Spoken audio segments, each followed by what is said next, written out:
Aujourd'hui, on se retrouve pour un nouvel épisode de Dans la tête de avec, ouvrez les guillemets, Nidonit. Est-ce que pour commencer, tu pourrais te présenter pour les gens qui voient pas du tout qui t'es, genre même pas ton blague? Ouais, bah je m'appelle Nida Eramen, c'est mon prénom. Puis c'est vrai qu'on va plus me partager en mode Nidonit. Et ce que je fais, je sais jamais quoi dire en fait, vu qu'on va parler des réseaux en général, je dis ouais, je fais des vidéos puis je fais des dessins. Mais c'est vrai qu'à côté, je fais pas mal de choses. Genre en vrai, ma vie, je la passe à penser à la muscu. Du coup, à la bouffe aussi. Puis je regarde des vidéos de chat tout le temps. Des memes. On a des points communs. Voilà. J'aime beaucoup passer du temps avec mes amis. Et puis sinon, il y a les études qui prennent beaucoup de temps. Actuellement, je suis en sciences des religions. Et je suis diplômée en ethnologie, en sciences de l'information et de la communication. Puis Attends. Ouais. T'as fait un bachelor? Ouais. De com? Ouais, com et ethno. Ok. Et là, t'es en master de sciences des religions? Ouais. Waouh. Donc j'arrête pas de changer en fait. Même sciences des religions, avant d'arriver, j'ai chaque semestre j'ai changé de matière. Mais là je pense que je vais rester là. Ah ouais? Puis en parallèle je fais une formation pour l'accompagnement spirituel. Waouh. Attends, il y a trop d'infos là. En plus moi je me suis réveillée il y a genre moins d'une heure, je pense que ça se voit. Attends. Moi ce qui m'avait interpellée, c'est du coup que je sais que t'habitais à Fribourg. Oui. Ça fait longtemps que tu habites? En fait de base je suis née à Fribourg. Ah. Jusqu'à mes 7 ans, puis à 7 ans je suis venue à Genève. Et à 14 ans on est revenu, enfin moi j'avais 14 ans, on est revenu à Fribourg. Donc ouais, j'ai passé quand même la majorité de ma vie à Fribourg quand même. Ok. Comment ça t'est venu du coup de créer du contenu pour les réseaux? Comment t'as commencé? De ce que je me souviens, j'ai toujours eu l'élan de partager. Genre que ce soit réseaux sociaux ou bien dans l'associatif par exemple, j'ai toujours voulu partager quelque chose. Quand j'étais petite, j'avais un peu le syndrome du sauveur, hein. C'est vrai qu'il y avait un peu de ça, du genre ouais mais moi je veux que le monde y soit meilleur, du coup j'aimerais faire ci pour ça, je veux faire ça, machin. Donc c'est vrai qu'il y avait un petit peu ça, mais il y avait aussi la volonté de synthétiser. Puis en fait moi quand je partage, je suis obligée de synthétiser tout ce que je réfléchis et tout ce que j'imagine, donc il y avait un peu cet élan de synthèse. Et donc en fait, et les réseaux sociaux qui commencent à évoluer. Puis moi, je suis quand même mordue de tout ce qui va être technologie, évolution technologique, etc. Je lisais pas mal de livres de bouquins. J'adorais donc tout ce qui était littérature, par exemple russe, française, un petit peu allemande, philo, etc. Je me suis dit, les gens ils lisent plus tellement. Donc je vais dessiner ce qu'on lit plus. De base, ça a commencé comme ça. Ah ouais? Donc moi, de base, je dessinais sur les réseaux, je faisais pas des vidéos. Mais t'as aucune formation de dessin de base? Je suis autodidacte. Ah ouais? Ouais, je suis autodidacte, donc j'ai appris toute seule par passion. C'est vraiment à 12 ans, du jour au lendemain, je me suis dit, j'ai commencé à dessiner. Comme ça. Et vraiment, j'ai dessiné, mais genre, j'ai mitraillé. Chaque jour, c'était 4, 5, 6, 10 dessins. À tel point que quand je fermais les yeux, je voyais un dessin se générer comme ça dans mon mental. Et puis, j'essayais de leur dessiner. Ouais. Et j'ai presque jamais arrêté. C'est-à-dire qu'il y a quand même eu des moments où j'ai arrêté, à cause de questionnements, etc. Puis après, j'ai repris. Et me suis rendu compte que même quand j'arrêtais longtemps de dessiner, j'évoluais quand même dans le dessin. Je pense que c'est un mode de vie un peu de la création. Et c'est devenu un taf? Ouais, du coup. Ouais. De base, j'écrivais. Puis après, j'ai senti une rupture avec l'écriture, une trahison. J'ai plus commencé à dessiner. Moi, je suis dans les deux, mais ce que je vais partager, ça va pas être uniquement généralement un travail de dessin. Si on regarde, mon dessin, il est pas si exceptionnel. Hein. C'est l'idée derrière qui a été travaillée, qui a été formulée. Puis de base, du coup, tu dessinais parce que tu avais envie de transmettre tes lectures à des gens qui lisaient pas. De base, c'était ça. Quand on remonte dans mon compte jusqu'au tout début, on retrouve que j'illustrais dans des situations, par exemple, des trucs comme ça. J'ai commencé à donner plus de place à l'humour. Et de fil en aiguille, j'ai commencé à réaliser que ma personne, dans sa complexité en termes d'identité, et dans l'humour, comment je l'utilise, qu'en fait, j'avais un humour parfois éducatif. Mais sans faire exprès. Ouais. J'ai pas fait exprès, en fait, c'est tout bête, mais genre, en fait, quand t'existes, et puis que toi-même, dans ton existence, tu as pris tes libertés, donc parfois tu défies certaines normes ou stéréotypes, les gens, en fait, te prennent soit comme exemple, soit comme contre-exemple, soit comme inspiration, soit comme scandale, et puis en fait, t'es là, t'existes, puis les gens, ils sont là, moi j'étais là, ah ouais, en fait, vu que je dis un truc normal, ou que j'illustre un truc auquel tout le monde peut s'identifier, puis ça sera éducatif. Donc, de fil en aiguille, je me suis retrouvée... malgré moi ou pas, on va dire, dans une situation presque engagée, militante. J'ai commencé à m'exprimer en tant que femme, en fait. Et en tant que... Je sais pas, par exemple, j'ai parlé de l'armée parce que j'ai fait l'armée. J'étais pas pro-armée, j'étais pro mon investissement personnel, en fait. J'ai commencé à parler d'amitié, de relations, d'amour, mais aussi de sexualité. Enfin, t'es pas obligé d'avoir forcément une vie sexuelle pour penser sur la sexualité, ou bien... t'es pas obligé d'avoir des bonnes expériences pour parler de bonnes expériences aussi. Voilà. Donc en fait, Et aussi, je m'inspirais de mes amis autour de moi. Dès que je trouvais une situation pertinente, bah, je l'exprimais. Ok. J'utilisais mon perso en fait. Tout ça, personnellement, c'est dans une optique d'arriver à la version de moi la plus épanouie. Et la plus... moi, mon mot d'ordre, c'est la liberté en fait. Je regarde des gens peut-être qui vivent pour l'amour par exemple. Moi, c'est, je dirais, liberté. Et par exemple, avec la liberté, je peux aimer. Avec la liberté, je me sens bien, je me sens curieuse par exemple. Pour moi, c'est un peu mon mot d'ordre, on va dire ça comme ça. C'est une de tes fortes valeurs quoi. Ouais, de fou, vraiment, la liberté. Puis la liberté, elle s'exprime pas sans cadre. Tu vois, si l'humain était totalement libre et qu'il n'y avait pas de restrictions, etc., je pense que la liberté, elle n'existerait pas. Donc moi, je ressens et je vis ma liberté grâce aux cadres qui sont posés et que je me pose, etc. Tu vois, ouais. Wow, on sent la philosophe derrière. Comment ça t'est venu juste l'idée de dire vas-y je vais faire l'armée? C'est quoi que tu cherchais là-bas? En fait, on me demande souvent ce genre de questions et du coup je suis obligée de trouver des réponses. Mais en fait, si je regarde sincèrement, j'aime juste avoir des expériences qui me plaisent, qui sont absurdes un peu, comme je dirais. C'est-à-dire que de base, je me serais jamais vue là-bas et je me dis je vais y aller. Ah ouais, c'est pour l'expérience en fait. Ouais. Mais il y a pas genre une dimension spécifique où tu t'es dit ça, je veux... Si, il y a des choses qui m'attirent après. Genre, je sais pas, peut-être le côté disciplinaire, surpassement du corps, tu vois, des trucs comme ça, je sais pas. Oui, alors... Après, je suis quelqu'un qui en général va beaucoup aimer apprendre. Donc c'est vrai qu'après, si on me demande ouais, mais qu'est-ce qui te plaisait dans l'armée, parce que tu t'es pas forcé quand même. Bah, il y a la discipline, il y a la camaraderie, on t'apprend à penser en collectif, chose que je faisais déjà bien, mais j'ai appris à faire de manière active en fait, vraiment genre matérielle. Il y a un truc hyper étonnant aussi, paradoxal par rapport à mon caractère, c'était aussi l'autorité. Je voulais un peu me confronter à ça parce que j'ai un problème parfois avec les autorités qui te laissent pas réfléchir. Mais je me suis dit ok, mais je vais expérimenter une institution qui fonctionne et où il y a l'autorité en fait. Et moi j'hésite pas à me lancer dans des zones d'inconfort en fait, pour apprendre et comprendre des choses que de base j'aurais pas compris. Et moi après la camaraderie, l'expérience de s'absenter de chez soi pendant un moment et vivre une situation qui est complètement genre différente de ton confort, etc. Franchement, moi ça m'attirait beaucoup. Et effectivement, j'ai pu apprendre la discipline. J'ai appris là-bas à dire non et à m'affirmer. J'ai appris à ranger ma chambre et à serrer mes chaussures. Vraiment, je fais attention au cuir maintenant. J'ai appris à vivre avec des gens. Franchement, en tout avec des gens. Pendant 4 mois, de base vous connaissez pas, vous avez pas le choix, vous devez vivre ensemble. Genre même un type que t'aimes pas, bah tu fais avec. Ouais, vraiment. Puis tu dois vivre en communauté et puis... Ouais, puis tu dois l'aider parce que si lui il est trop en retard, même toi t'es puni avec lui. Donc tu commences à penser en fait en collectivité. Genre même si je t'aime pas, même si je suis pas d'accord avec toi, on va faire en sorte que ça fonctionne. Et ça me paraît vraiment important. Pour les gens qui savent pas, en Suisse, le service militaire il est obligatoire pour les hommes à partir de 18 ans qui ont la nationalité suisse. Et en tant que femme, du coup, tu peux demander... Voilà, facultatif en gros. Ok. 18 à 25. Et donc t'as fait 4 mois. Ouais, moi j'ai fait le service court. Puis maintenant je suis en train de... Pourquoi je fais ma formation d'accompagnement spirituel? C'est parce que je sais qu'à l'armée, là il manque des femmes, il manque des diversités, peut-être ça peut être d'origine, je dis pas forcément ethnique, mais ethnique aussi, mais ça peut aussi être urbaine et campagnarde. Enfin moi, les gens avec qui j'étais, c'était genre vraiment c'était des paysans, des trucs comme ça. C'est pas les mêmes genres de personnes que tu vas retrouver, je sais pas, en infanterie. Ils seront plus urbains par exemple. J'ai un background qui fait que je peux apporter plusieurs formes de diversité, que ce soit linguistique, de genre,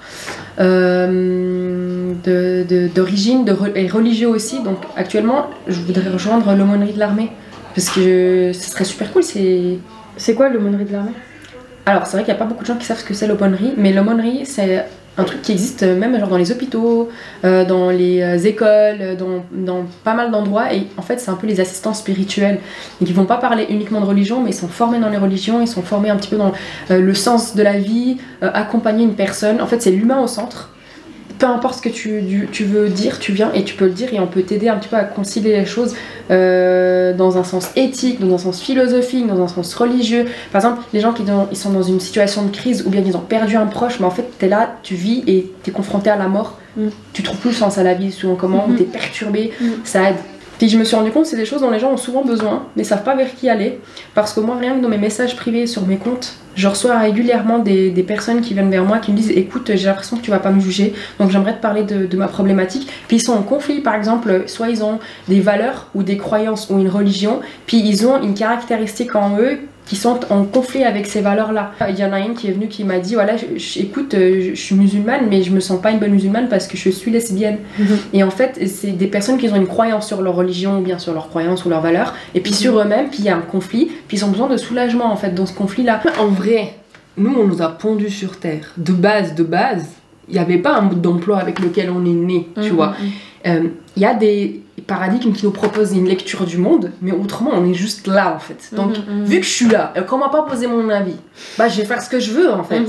Et je vais trouver le sens qu'il faut que je trouve, ou l'essence, ou les réalités. Puis en fait on crée nos réalités à travers nos perspectives, toutes les perspectives sont uniques. Donc moi je suis là, à un moment j'ai pas demandé à être là, ça m'énerve, ça me saoule. En plus avec des gens, pourquoi on est dans la même époque que ces gens là et pas d'autres gens, bah je vais faire ce que je veux en fait, tu vois. En fait les seules limites qu'on a, c'est celles qu'on se pose, ou celles avec lesquelles on est plus ou moins né. En fait c'est le cadre, genre notre famille, notre corps, etc., qu'on peut moduler et tout. Donc effectivement je prends toutes mes libertés. Après c'est une liberté à double tranchant, ça veut dire que c'est trop cool, tu vis les choses pleinement, tu te limites pas. Même ma chef elle m'a dit ça, elle m'a dit ce que j'aime avec toi c'est que t'as pas peur en fait, genre tu veux faire un truc, tu fais, tu t'en fous des conséquences là. Ouais. Tête baissée. Ouais, mais après c'est vrai que quand on vit dans un monde qui a besoin de structure et de stabilité, parfois tu flottes, tu sais. T'as pas d'autres justement restrictions que toi, ou ce que tu décides d'adopter comme paradigme et comme système de valeurs. Du coup t'es en mode ouh. Est-ce que toi dans ta vie perso, psychologique et tout, t'as justement comme ça des événements qui t'ont poussé à devoir adopter cette attitude? J'ai vécu des situations abusives. J'ai vécu, moi aussi j'ai eu des moments de dépression qui étaient accompagnés par exemple de troubles, comment on appelle ça déjà, eating disorders, comment dire, troubles du comportement alimentaire. Voilà, j'avais des troubles de comportement alimentaire. Puis bah ma foi, j'ai aussi des variations d'humeur qui font que par moments je suis dans le peps, l'euphorie, etc. Puis des moments où je suis plus dépressive. Alors ça fait partie un peu de la vie, je dirais. Moi, c'est causé par des situations qui étaient assez instables pendant des périodes de vie. Et justement, maintenant que je vis seule, que j'ai pu me rendre plus indépendante, ça va beaucoup mieux. Mais effectivement, les situations que j'ai vécues, qui m'ont un peu mis sous terre, elles m'ont appris des choses déjà sur moi. Et effectivement, j'avais pas tellement le choix. Vraiment, t'arrives dans des situations, tu te trouves plus que sous terre. C'est-à-dire que même ton corps, tu somatises toutes tes souffrances, etc. Tu te regardes dans le miroir, tu te reconnais même plus. T'es là en mode, ah ouais, c'est chaud. Tu vois. Donc, t'as pas d'autre choix que de construire une version de toi qui n'aura plus à subir ce qu'elle a subi. Voilà. Donc moi, et par moments aussi, je me suis questionnée, je me suis dit, bon, bah ma santé mentale, est-ce que moi j'ai des conditions mentales qui font que je vis ça, ou est-ce que c'est vraiment uniquement des facteurs externes, est-ce que c'est des situations familiales, est-ce que ci, est-ce que ça. Et bon, bah selon les diagnostics, je suis quelqu'un tout à fait dans les normes, apparemment. Si tu devais un peu résumer les ressources que tu as eues dans les moments justement, les coups durs et tout, genre... voilà, tu disais, tu te reconnaissais plus, tu avais des troubles, des trucs comme ça. Genre, c'est quoi, toi, là où tu trouvais de la force? Ouais, ça va, ce que je trouvais la force. Il y a une bonne période dans ma vie où la force, je la trouvais dans mon ancrage spirituel. Donc, j'ancrais spirituellement, je me disais, voilà, il y a peut-être un Dieu. Moi, je suis pas un peu partisan du Dieu bisounours, genre il est bon, il va tout faire bien. Non, c'est pas ça du tout. C'est du genre, on est aussi là pour expérimenter. Et les choses qui m'arrivent, elles en disent sur moi ou possiblement sur le monde, donc il y a toujours quelque chose à apprendre et à évoluer. Donc c'est pour m'amener vers une meilleure version de moi, et c'était la meilleure chose qui pouvait m'arriver à ce moment-là pour m'apporter là où moi, sur moi, je voulais aller. Par exemple, moi j'ai souvent demandé à être une personne qui s'exprime clairement et bien. J'ai été mise dans des situations où j'ai toujours dû... en fait, mon expression a toujours été mise à rude épreuve. J'ai toujours dû être claire, concise, etc. J'ai demandé à être quelqu'un, par exemple, de fort. Bah, c'est vrai que ce qui tue pas rend plus fort, hein, mais... Ou te traumatise juste. Ou te traumatise. Là, bon, je suis assez forte, là, je crois. Non, mais genre, j'ai effectivement été mise dans des situations où il était possible pour moi de m'en sortir. Parce que j'ai décidé... Parce qu'effectivement, parfois, ça laisse des traumas. Je dis pas, je vis sans trauma. Des fois, juste apprends à vivre avec ce que t'as, en fait. Et t'arrives à créer ton cocon sain et à connaître tes limites. C'est une question de limite, en fait. C'est tout. Ça, j'accepte pas. Parce que je suis comme ça ou parce que c'est tout. Mais ouais, c'est un peu ça. C'est ma manière de faire. Genre, je suis toujours dans l'acceptation. Ça, c'est la base. J'accepte. J'ai jamais de regrets. aucun regret. Et avec ce que j'ai, je fais quelque chose. Ça, c'est nous les humains, en fait, on crée un dieu bisounours pour s'y raccrocher, je pense. Alors que dans les religions, dans les bouquins en général, il n'y a jamais eu que des trucs bisounours en fait. Il y a toujours eu des dynamiques. C'est pour ça, moi, je préfère parler de dynamiques. On nous a donné des dynamiques. Et les dynamiques, en fait, elles se composent. Et genre, chez les musulmans, je sais qu'il y a 99 noms de Dieu. Dans les 99 noms de Dieu, moi j'étais abasourdie de voir qu'il n'y avait pas que des noms du genre celui qui pardonne, celui qui guérit, le miséricordieux. Non, il y a aussi le tyran. Il y a aussi le punisseur, en fait. Parce que, ouais, clairement, en fait, le monde, il a été créé tel qu'il est. S'il faut punir une dynamique, bah, elle va être punie. Et si, genre, il faut être miséricordieux, il y aura la miséricorde, etc.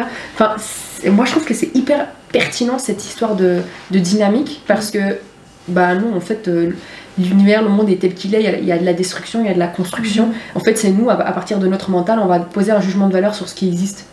Genre, il y a de la destruction, il y a même dans l'univers, quand on regarde, il y a des choses qui naissent des destructions, il y a des choses qui naissent de la souffrance, de la douleur, etc. On voit ça dans les saisons.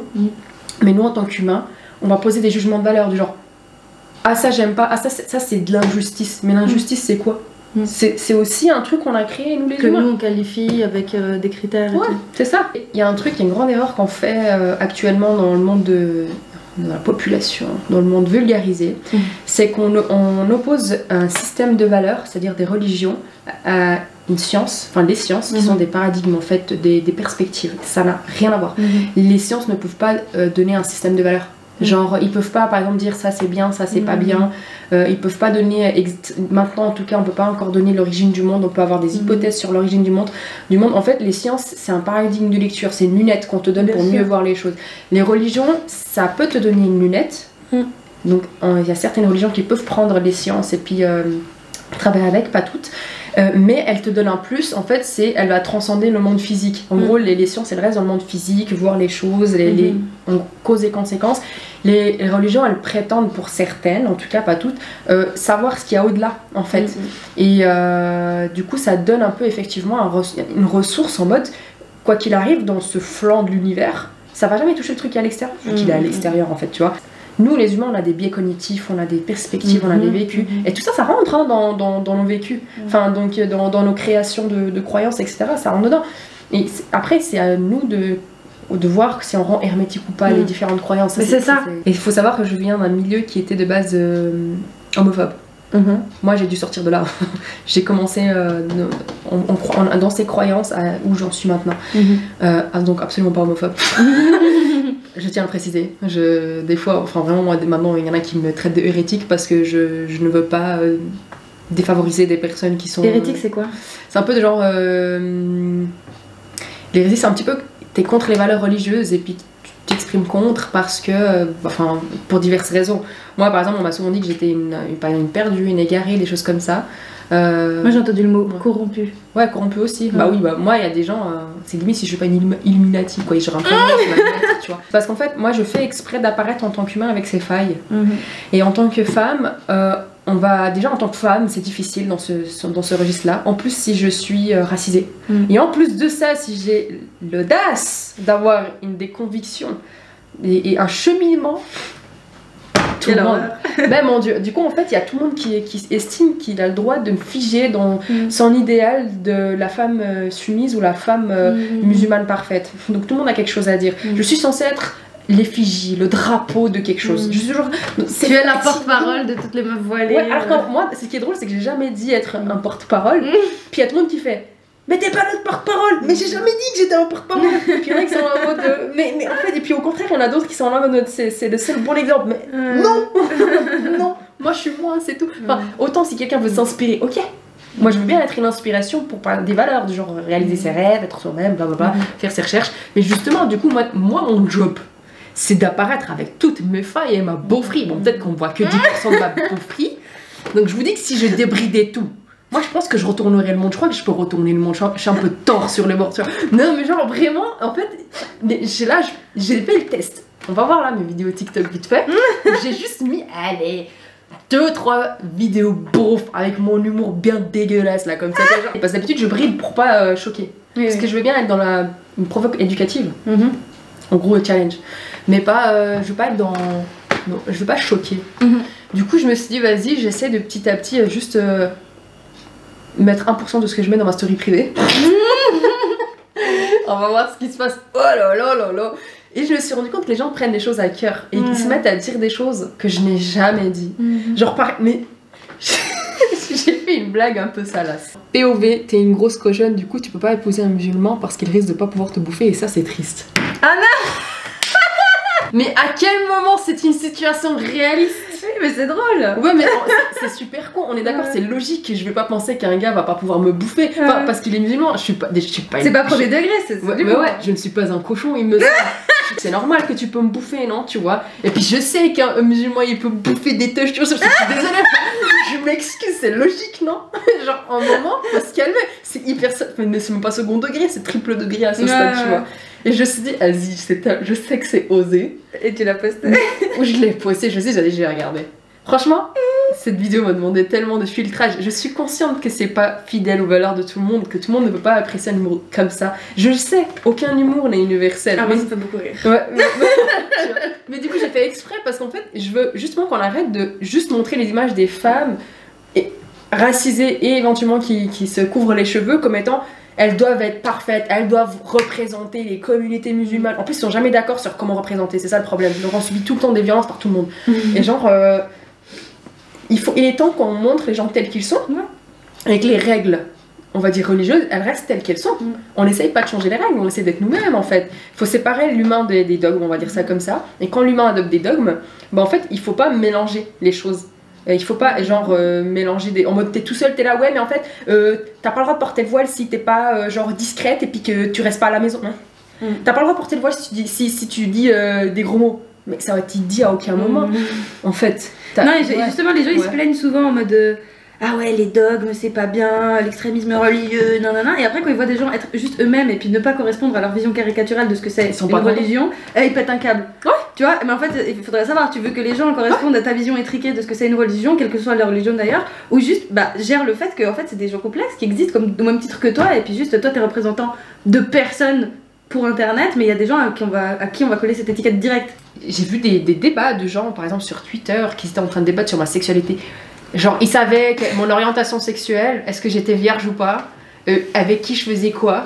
Ah ouais. Les gens ils abusent. Non mais j'adore apprendre des choses sur moi. Twitter, les flammes de l'enfer, hein, vraiment. Désolée, je fais des boucles, je fais des liens avec des choses que tu m'as dites. Mais moi ça m'intéresse que tu me parles de comment tu as commencé le sport en fait. J'avais mes troubles de comportement alimentaire. J'ai commencé en gros à m'intéresser à mon corps. À un certain temps, j'étais là, oh j'ai un corps, c'est fou ça.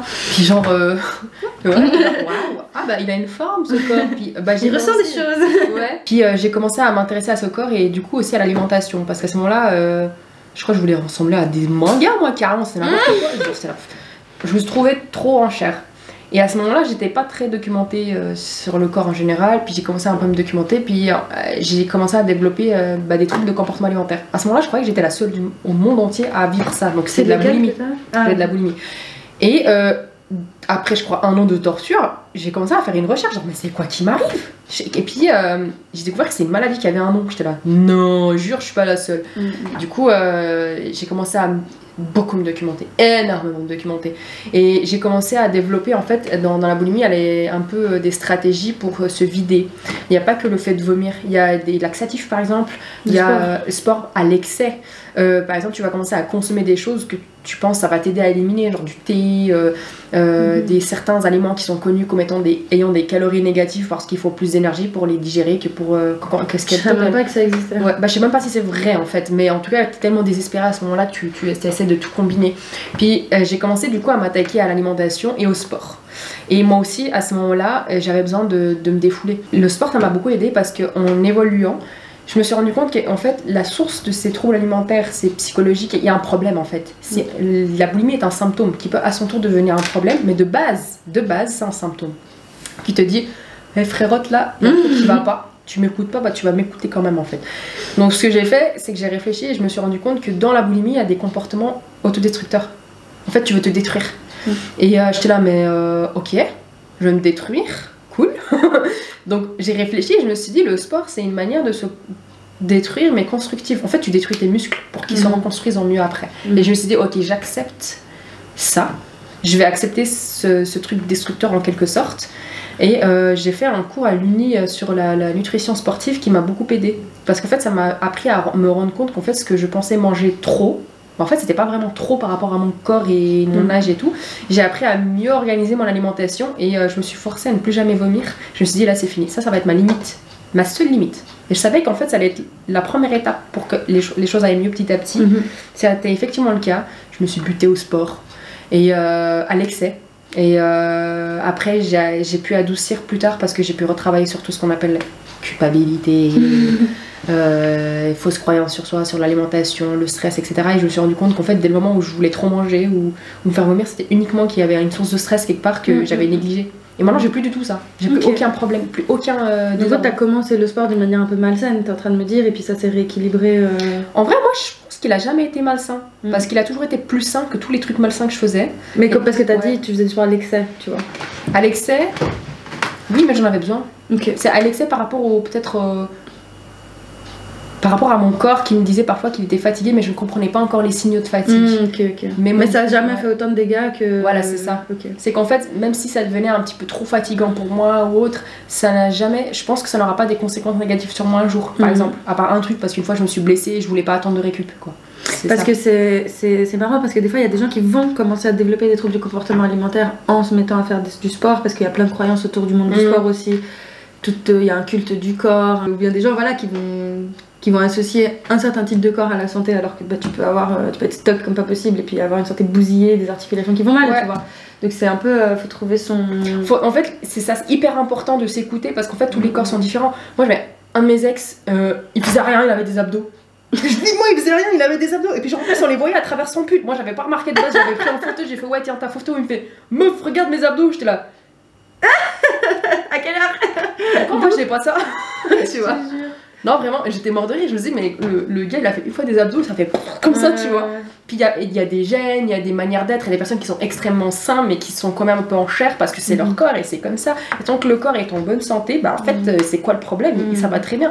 Et bah moi, j'ai appris aussi à accepter ma variation d'alimentation. Il y a des périodes où je vais beaucoup moins manger, il y a des périodes où je vais beaucoup plus manger, et j'accepte, c'est ok. En fait, il faut voir les choses avec du recul. Beaucoup de recul. Moi je vois les choses genre sur 4 semaines voire 8 semaines. En fait j'ai appris à changer ma perspective. Puis je suis allée du coup au kickboxing, je me suis intéressée à la boxe et au Krav Maga que j'ai adoré. Puis après j'ai aussi fait un peu de ninjutsu que j'adore d'ailleurs. Ça c'est un truc qui me manque de fou, mais j'ai pas les fonds pour reprendre et le temps. Mais j'adore le ninjutsu. Et vu que le plus abordable pour moi en termes de flexibilité c'était la muscu, je me suis mise à la muscu. Puis je passe mon temps aussi à regarder des réels sur la muscu. J'ai que des hommes à moitié à poil sur mon Instagram. Mais c'est pas parce que je les mate, c'est parce que je veux les muscles. Je vois. Et puis aussi c'est ce que proposent les plateformes, hein, c'est souvent ça. Ouais. Mais c'est trop bien. Moi je déteste la muscu perso. Ouais, je pas du tout ça. Mais je dois m'y mettre. La boxe, moi ça me fait fondre comme neige au soleil à cause du cardio. Ouais. Et j'aime pas l'idée d'être skinny parce que j'associe ça à une période de ma vie un peu nulle. Et du coup je suis là genre bon, allez. Au début j'ai commencé genre muscu. Mais j'étais pas obsédée par la muscu. Genre je faisais quand même de la musculation. Mais là, je sais vraiment ce que je fais, pourquoi je le fais, quel muscle je vise, pourquoi je le vise, quelle intensité je veux avoir. Et je sais vraiment à quel moment il faut que je fasse quoi et comment. Et c'est pas encore parfait. Je pense que c'est une très longue journée, comme on dit. Un très long chemin. Mais je suis vraiment très axée dessus. Ça n'empêche pas que je voudrais faire autre chose. Mais c'est juste que quand t'es étudiant x2 et puis travail x2, genre vraiment double les deux, en fait il te faut un truc flexible. Bien sûr, ouais. Donc, Et ça t'apporte quoi du coup de faire ça? Enfin, qu'est-ce que t'as constaté comme changement chez toi depuis que tu commences, mis à part le fait que du coup tu deviens de plus en plus stock à chaque fois, mais... Ma mère elle déteste. Ah ouais? C'est pas féminin ma fille. Ouais, ma mère pareil, quand je lui ai dit maman je veux faire de la boxe, elle était là. Tes dents? Ton nez? Mais t'es complète. Mais ça va pas? Mais non mais ça va. Mais après t'auras des gros bras et tout, j'étais là. C'est exactement le but. Qu'est-ce que tu n'as pas compris? Ma mère elle m'a fait, tu devrais... Vraiment ça m'a fait tellement rire. Elle m'a dit ouais, t'as pas de sein, y a personne qui va t'aimer comme ça et tout. Du coup je me suis dit vas-y je vais entraîner les pecs. Et maintenant j'ai des pecs sous mes seins. Sur mes non-seins du coup. Genre vraiment je crois que j'ai plus de pecs que de seins. C'est à la ligne là tu vois.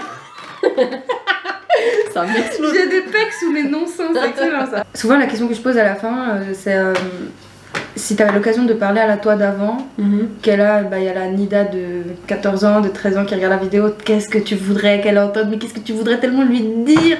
Tu sais, qu'elles sortent de cette vidéo, elles se disent le sang de l'artère, merci. Il y a 2 mois en fait que. Il y a le côté de moi, j'ai envie de lui dire, mais lève-toi, sac de patates, tu vois, genre un peu. Qu'est-ce que tu fous? Non, et puis il y a l'autre moi qui dit. T'inquiète meuf, tous tes rêves que t'as fixés, tu les as fait en fait. Moi je dirais je t'aime, je pense. Oh non, c'est trop chou. Non vraiment je dirais juste je t'aime. Parce que j'ai réfléchi avec rétrospective et je me suis dit, la moi d'avant, elle a toujours cru en moi en vrai. C'est juste que ce qu'elle aurait peut-être aimé entendre à ce moment-là, c'est je t'aime. Quoi que tu deviennes et quoi que tu fasses et quoi que tu dises. En fait un amour inconditionnel. Et ça, ben, je crois que je suis la seule à pouvoir me l'apporter. Parce que autant il y a des gens qui t'apportent un amour inconditionnel mais la relation elle va pas l'être. Par exemple, hein. Bah moi, pour moi-même, j'ai décidé de m'apporter cet amour inconditionnel et une relation inconditionnelle en fait. Du coup je dis ah meuf, t'inquiète, moi je serai là pour toi. En tout cas merci beaucoup Nida, ça m'a fait vraiment plaisir de t'accueillir et voilà, bah, j'espère que cette vidéo t'a plu. N'hésite pas à aller revoir dans la description du coup ces réseaux et nous dire ce que t'en penses et puis on se retrouve bientôt dans une prochaine vidéo. D'ici là, gros bisous, bye.